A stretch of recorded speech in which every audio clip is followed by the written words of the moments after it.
In the 1950s, a weapon was invented that has become more powerful than America's deadliest weapons of mass destruction.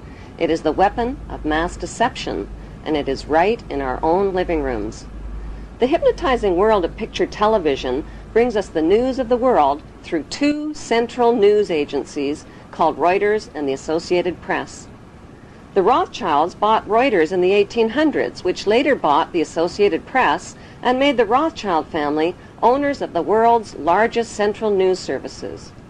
To the present day, the world depends on these Rothschild-owned central news services as their main source of news and information.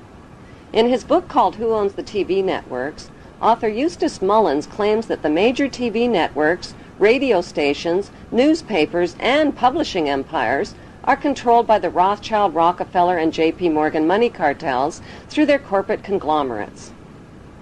The bankster-owned media conglomerates include weapons manufacturers General Electric and Westinghouse, which profit from promoting wars. Control over the Internet, publishing, recording, and top cable companies can be traced back to the same Big Five media empires: General Electric, Time Warner, Viacom, Disney, and News Corp. These media monopolies are owned directly or indirectly by the Rothschild, J.P. Morgan, Rockefeller, and Oppenheimer Brotherhood. Yes, there are now more stations and more media voices, but they're all coming from the same ventriloquist. Every TV show needs corporate sponsors, and corporate sponsors sponsor pro-business, pro-government programming, and journalists who support the agenda of the Big Five media owners. While 2/3 of the world goes hungry, these banksters offer gazillion-dollar sponsorships to sports athletes to play with their balls. Why? Because they keep the masses distracted from the important issues. The media and banking monopolists now have the power to make or break political leaders around the globe. Why haven't the networks made a TV movie of the week about how the Bush family made their family fortune? The movie could be called The Awful Truth, starring George W.'s great-grandfather, Samuel P. Bush, whose Buckeye Steel Castings Company supplies parts for Edward Harriman's railroads, who in turn provides rail shipments for John D. Rockefeller's Standard Oil, who in turn gets monopoly financing from the Rothschilds. The movie could be made into a TV series starring Samuel's son, Prescott Bush, as the managing director of a Nazi steel manufacturing plant in Poland called Silesian Consolidated Steel. In episode 1, Prescott Bush forwards American financing to his German partner Fritz Thyssen through the Union Banking Corporation in New York. Fritz Thyssen arranges a contract with Nazi Germany's IG Farben Company for free Jewish slave labor in Bush's steel manufacturing plant at the Auschwitz concentration camp. Episode 2 shows Skull and Bonesman Prescott Bush and Averell Harriman getting caught under Trading with the Enemy Act, as the U.S. government moves in and seizes all of their shares in Union Banking Corporation.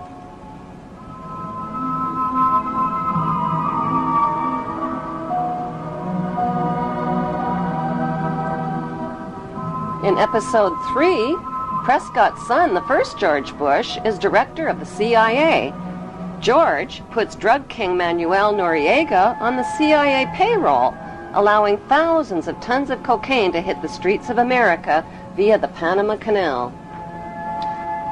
In episode 4, George's son, the second George Bush, becomes partners with Osama bin Laden's older brother, Salem bin Laden, in a Texas oil company called Arbusto Energy.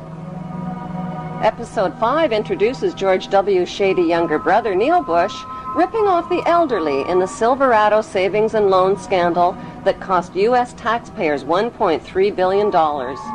In episode 6, the Florida election is fixed by George W.'s older brother, Jeb Bush, who puts brother George into the top job at the White House, which brings us back to Auschwitz and the concluding episode with George W. Bush visiting the slave labor camp where his grandfather helped build the Bush family fortune on free Jewish slave labor.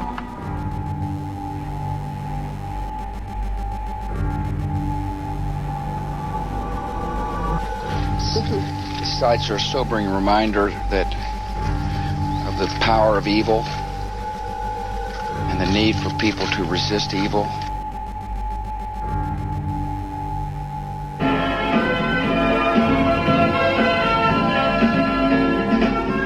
Ladies and gentlemen. As a follow-up to the TV series, an award show could celebrate the 20-year friendship of the Bush and Bin Laden families and their shared investment in the Carlyle Group.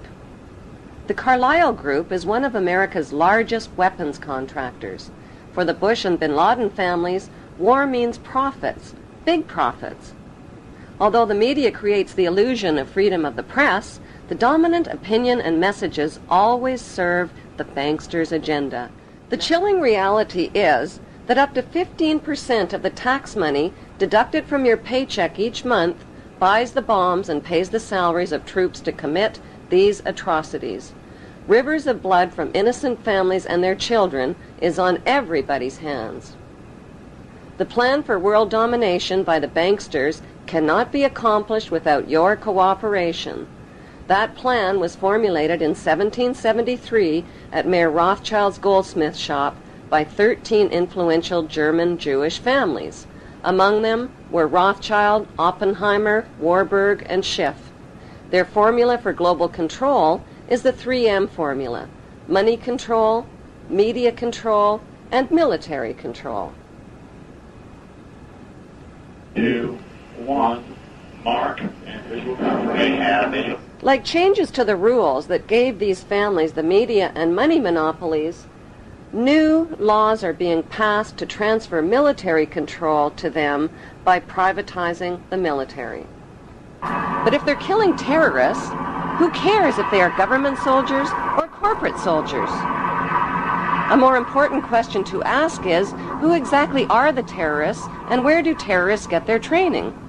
The answer is right smack in America at Fort Benning, Georgia.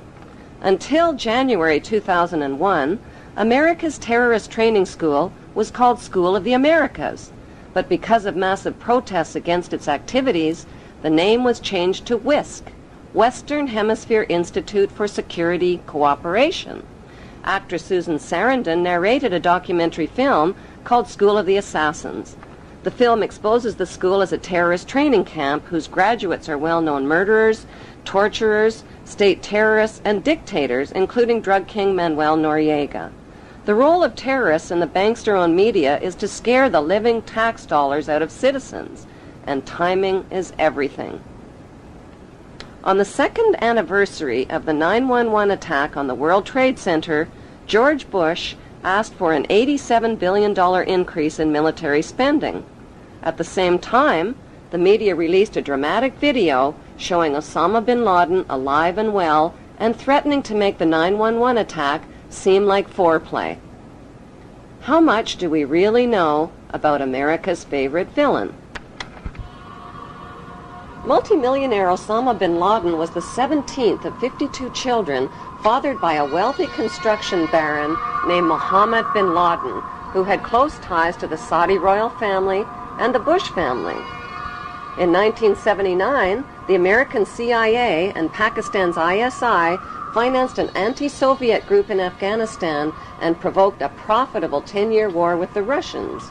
When the Russians invaded Afghanistan, the CIA hired Osama bin Laden to recruit and train al-Qaeda fighters to fight the Russian army. Invasion. Anti-communist guerrillas in Afghanistan have been at the front line in the fight against the spread of communism. But what was the fight really all about? Not carrots or potatoes. It was about poppies, endless fields of opium poppies that provide over 70% of the world's heroin supply to heroin addicts worldwide. These are very uncomfortable issues for politicians.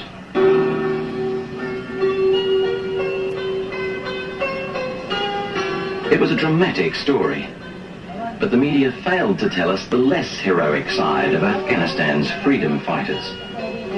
America's new friends had become hooked on the economics of the poppy. During the war, many of the mujahideen radically increased the production of opium, the raw ingredient of heroin. Opioid abuse in the United States is at epidemic levels. This is probably the worst drug situation in our country in decades, if not a century. With deaths more than quadrupling between 1999 and 2015. The international drug trade began in 1606 when Queen Elizabeth I built England's wealth by trafficking illegal opium from India to China. British East India Shipping Company and profited handsomely, not just from drug trafficking, but from trafficking African slaves with her slave trader, John Hawkins. First, knighted her slave trader with the noble title of Sir John Hawkins. By 1830, the British had distanced themselves from dope dealing by granting opium monopoly rights to the Jewish Sassoon family, who became known as the Rothschilds of the Far East. As an agent for the Crown, David Sassoon shared his dope profits with Queen Victoria. The British East India Company built a major factory to process the opium here at Gazipur. It's still a lucrative earner for the Indian government, which sells opiates to the world's pharmaceutical industry. When the Chinese banned opium and destroyed 600 chest loads of the addictive drug, Sassoon and the British retaliated. It was a financial disaster for the British. With huge profits at stake, they retaliated with the Opium Wars of 1843 and 1858. The forces of the market were to defeat China's moral prohibition. Sassoon and the British forced drug addiction onto an entire nation, stole the island of Hong Kong, and made Hong Kong the capital of the British international drug trade. In 1872, Queen Victoria knighted David Sassoon's son, Albert Sassoon, who spread the illegal opium trade throughout China and Japan. In 1887, Sir Albert Sassoon married Aline Carolyn Rothschild and joined the pirated fortunes of the Sassoon drug cartel with the Rothschild money cartel. Today, it's business as usual for the descendants of the Sassoon and Rothschild families, who socialize with Queen Elizabeth II and Prince Charles as elite members of Britain's inner power circle. Many have been granted royal titles, like Sir, Countess, Baron, and Marquis, but their many victims aren't fooled by the crowns, the titles, and the tuxedos. They have very different titles for them.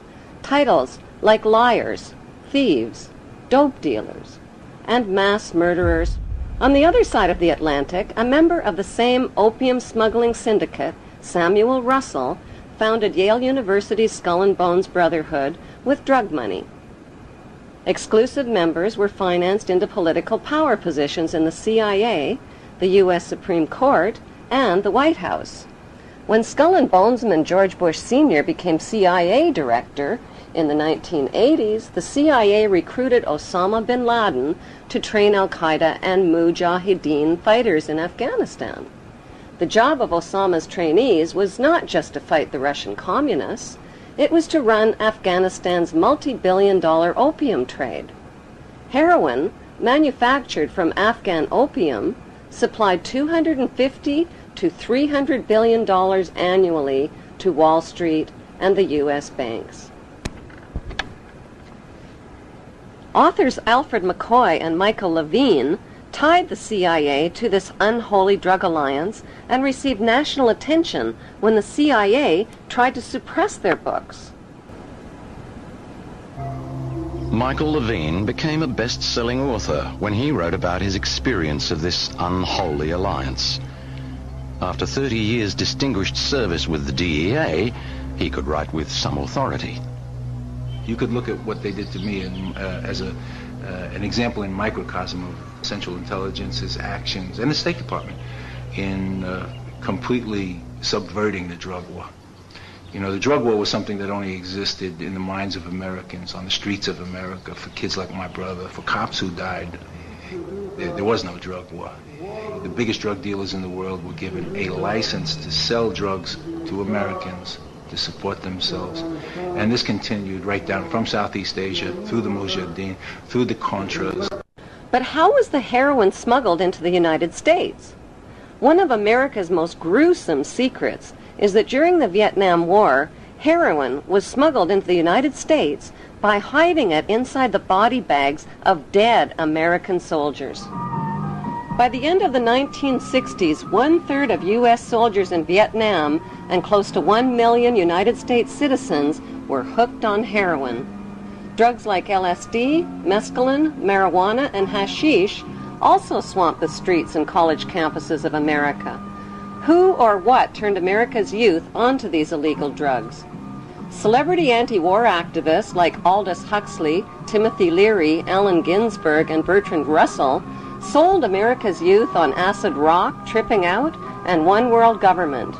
Their financing came from the Warburg Banksters and IPS, Institute for Policy Studies. Over 100 million doses of LSD that hit the streets of America were purchased by Timothy Leary and Alan Dulles through S.G. Warburg's Sandoz AB Pharmaceutical Company in Switzerland. Free sample-sized packages of acid were handed out not only on college campuses, but at rock concerts, where musicians persuaded millions of fans to get high. Critics of the drug culture blame parents, teachers, law enforcement, and everybody except the people behind it all, namely the Rothschild-Warburg banksters and their Committee of 300. According to Dr. John Coleman, who wrote the story of the Committee of 300, the Beatles rock group were brought to America by the Tavistock Institute. Tavistock launched the drug culture revolution in America to popularize and normalize social drug use. Through their record companies and advertising monopolies, the banksters have packaged and financed their celebrity salesmen to anesthetize, addict, and enslave billions of people worldwide with dependencies on both prescription and non-prescription, legal and illegal drugs. Those drugs range from alcohol, nicotine, and caffeine to Prozac, crack cocaine, and heroin. Like the phony war on terrorism, the phony war on drugs is a cat and mouse game being fought with one hand and fed with the other. The peace symbol adopted by the drug flower children of the 60s was designed by Gerald Holtham, who was commissioned by One World Government salesman Bertrand Russell. The symbol was never designed as a symbol of peace, but as a symbol of death. It is actually a cross turned upside down with the arms broken and is used by Satanists and in Druid witchcraft. In Germany, the symbol is known as the Death Rune and is found on tombstones of Hitler's Nazi SS officers. CIA's team of ex-Nazis and Skull and Bonesmen financed and trained Osama bin Laden, who pushed the Russians out of Afghanistan by 1989. The CIA then trained and installed the ruthless Taliban regime to run the booming opium trade. After a decade, the long friendship between America and the Taliban suddenly turned ugly.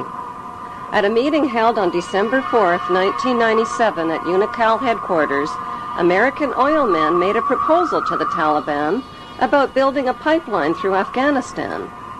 Rothschild Shell Oil and Rockefeller's Exxon Oil had invested billions in the Kazakhstan oil and gas reserves just north of Afghanistan. Now they needed a pipeline to transport it to the Persian Gulf. The Taliban demanded a bigger cut and turned down the proposal.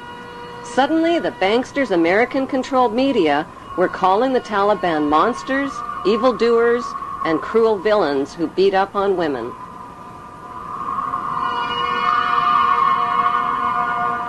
On July 4th, 1999, President Clinton froze the Taliban's U.S. assets and bank accounts and imposed trade sanctions on Afghanistan.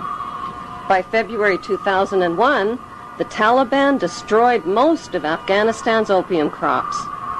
In May, Secretary of State Colin Powell announced a gift of 43 million U.S. taxpayers' dollars to the Taliban. He called it a reward to the Taliban for destroying the opium crops, but members of the new George W. Bush White House knew the Taliban would use the 43 million for more sinister purposes.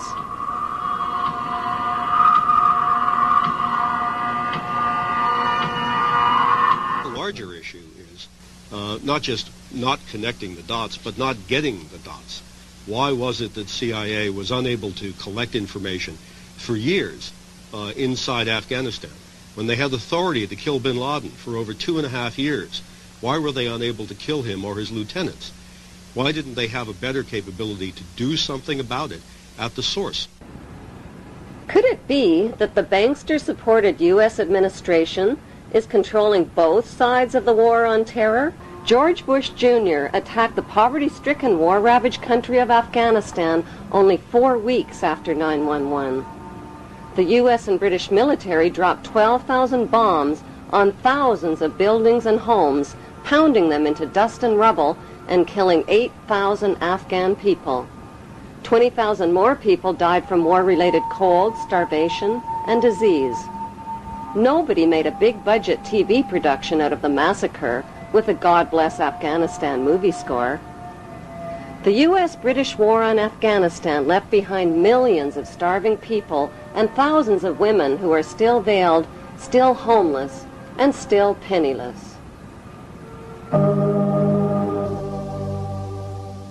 Afghanistan is the world's largest producer of opium and now the world's largest producer of heroin.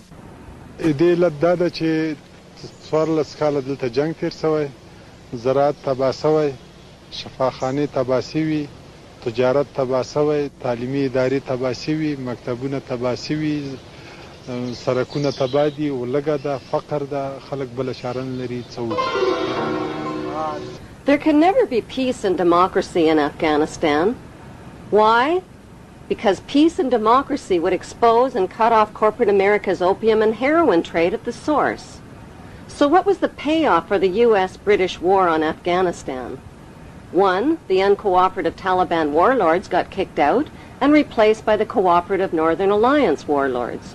2. Opium and heroin production and revenues skyrocketed. 3. Afghanistan got a new leader named Hamid Karzai, who just happens to be an ex-employee of Unocal Oil.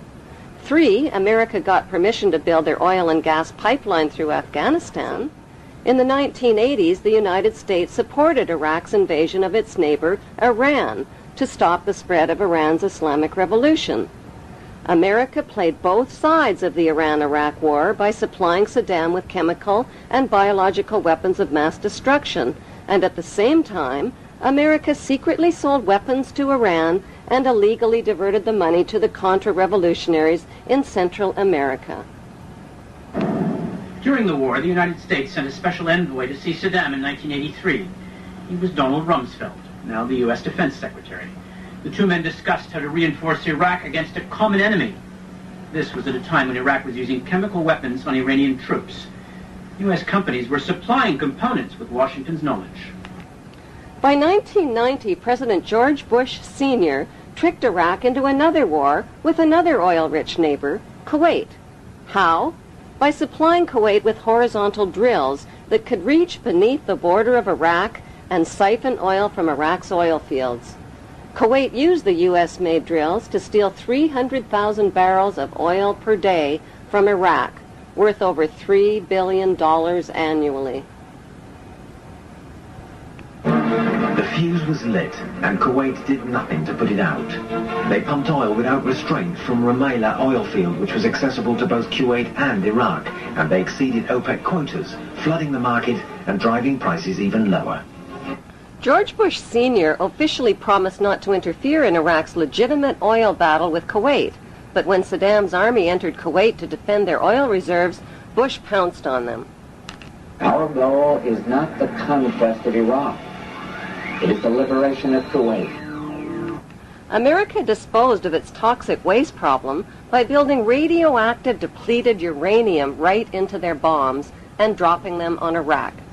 Bush Sr. not only devastated and poisoned Iraq's water systems and infrastructure, he weakened the economies of both Kuwait and Iraq, collected giant profits from rationed Iraqi food for oil programs, and landed massive rebuilding contracts in Kuwait. Bush Sr. followed up the Gulf War with 10 long years of deadly trade sanctions that killed another 1.5 million Iraqi people, including 600,000 children who were cut off from medical supplies. bookstore in the United States today, you can find 50 books celebrating different aspects of the war and how grand it all was.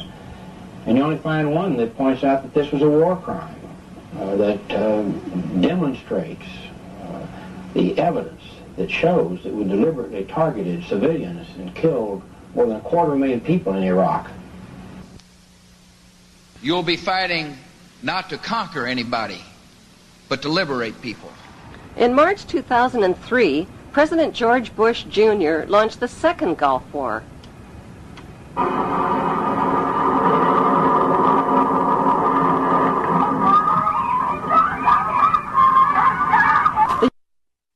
war on Iraq wasn't about revenge for 9/11, since not one of the 19 accused terrorists were Iraqi citizens.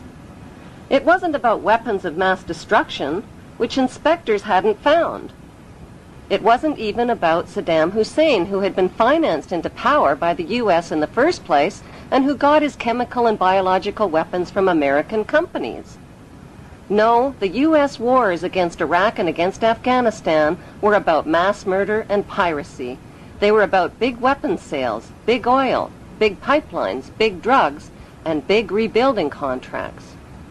They were about colonizing the Middle East and moving 2 giant steps closer to world domination. Private First Class Lindy England may never have figured these images would beam into the homes of millions of horrified people. Whatever she might have thought at the time, she says she and her comrades had no choice. So to stand there, give a thumbs up, smile, stand behind all the naked Iraqis in the pyramid, take a picture. Who told you to do that? Persons in my higher chain of command. Why were naked Muslim prisoners positioned on top of each other in the shape of an Egyptian pyramid? The answer can be found in the distant past. In ancient times, Iraq was called Babylon. The year is 586 BC. The armies of Nebuchadnezzar, king of Babylon, descend on Jerusalem with the wrath of an angry God. It is almost 6 centuries before the birth of Christ. The Romans have not yet even dreamed of empire. It is a dark chapter in the history of the Jews, while Babylon's fierce star is rising. The Bible describes the Babylonian attack. Homes are pillaged, King Solomon's temple is set ablaze and utterly destroyed. Saddam Hussein made the mistake of comparing himself to Babylon's King Nebuchadnezzar. The capture of Iraq and Saddam Hussein was not just about oil and colonization, it was also about settling an old Hebrew score. We got him.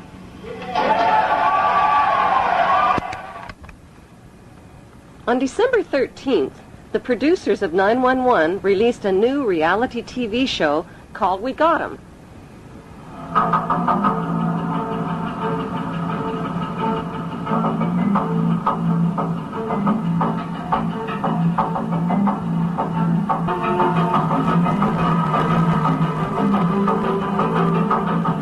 The Iraqi people claimed the We Got 'Em video show was staged. Why? Because the video shows ripe, yellow-colored dates growing on a tree to the left of the hole, where Saddam Hussein was supposedly captured. Every Iraqi citizen knows that Iraqi dates only ripen and turn yellow in July and August, never in December. Since date trees don't tell lies, the We Got 'Em video had to be staged at least 3 months earlier in July or August, not on December 13th as reported.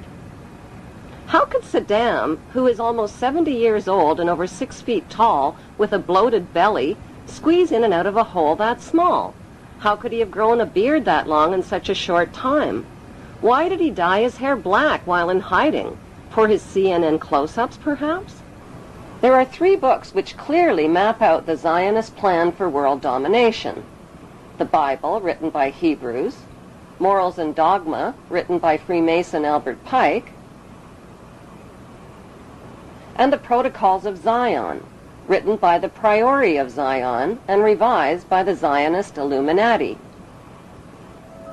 The Zionist plan is to create an apocalypse that will exhaust and depopulate the masses through deadly designer viruses, global terror, economic disasters, and nuclear war, when the remaining survivors will gladly embrace the promises of a handsome, charismatic new leader who will unveil his plan of hope for eternal world peace. The only way to achieve eternal world peace, he will explain, is to put an end to the 5 causes of war.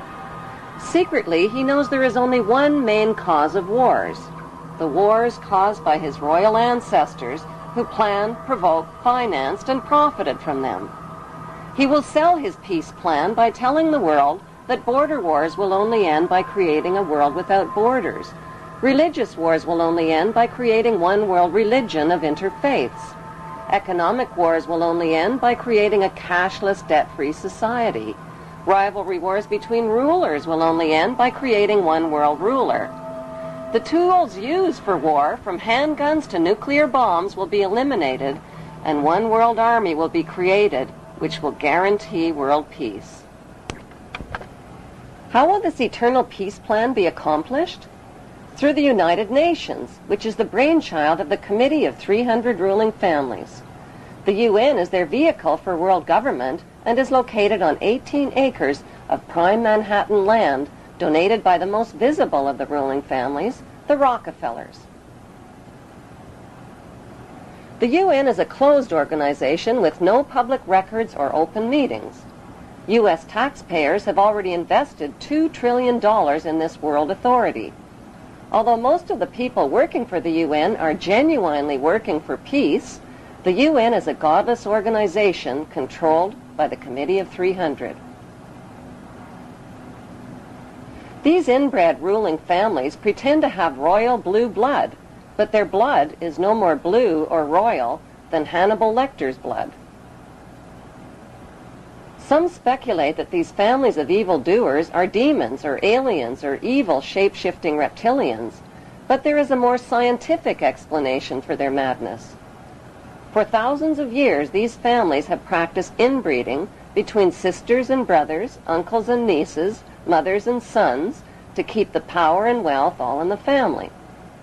This practice of inbreeding over thousands of years has produced a clever but pathological breed of conscienceless, sociopathic families who will stop at nothing to own every ounce of gold, every drop of water, and every blade of grass on planet Earth.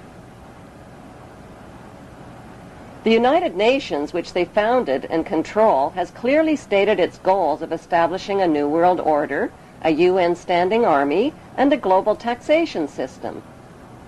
The Queen's husband, Prince Philip, and Evelyn Rothschild have already established an interfaith declaration for the creation of one world religion. What would life be like in this world empire with one world religion, one world army, one world economy, one world court, one world media, one world government, and one world dictator?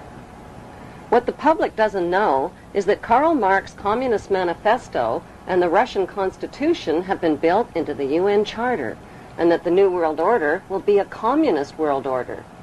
Peace on earth will be a forced peace in which citizens will have no rights. No right to bear children without approval, no right to travel without authorization, no right to own private property, no right to privacy, no right to bear arms, no right to protest, no right to receive an inheritance, no right to choose an education or a job or even a place of residence, and worst of all, no right to live. The right to live will be based on an individual's rating of usefulness to the royal elite. In this planned world without borders or nations, citizens will be disarmed of all weapons, including handguns, and will have no means to protest, fight, resist, or challenge this one world authority who will control them spiritually, economically, and militarily. Every human being will be electronically tattooed and will become helplessly dependent on this one world authority for all of their most basic needs. The masses will eventually be taught to bow down and worship this one world dictator who will rule the entire world from his eternal throne in Israel. They have waited for him. They believe in him. They expect he will heal the world's ills. Some say he is the Messiah, finally returned. But this man is not a savior. He is the King of Terror, who will usher in the end of everything. Despite all the red flags, many people deny that a problem even exists. It does exist, and the good news is there are solutions. The solutions lie in knowing what the three biggest fears of the world's ruling families are. The first biggest fear is exposure. They have gone to great lengths to cover up their trail of crimes and to win the public's trust through their media monopolies. Without public trust, their ancestral plan for global control is doomed. Their second biggest fear is losing public support. If the public stops cooperating, their plan is guaranteed to fail. Their third biggest nightmare is organized resistance by an informed and fearless public. The ruling families know from past experience that the will of the people can defeat all their military and monetary might. Vietnam is a perfect example. There is no doubt whatsoever that these ruling families can be totally defeated by turning their three worst fears into a reality.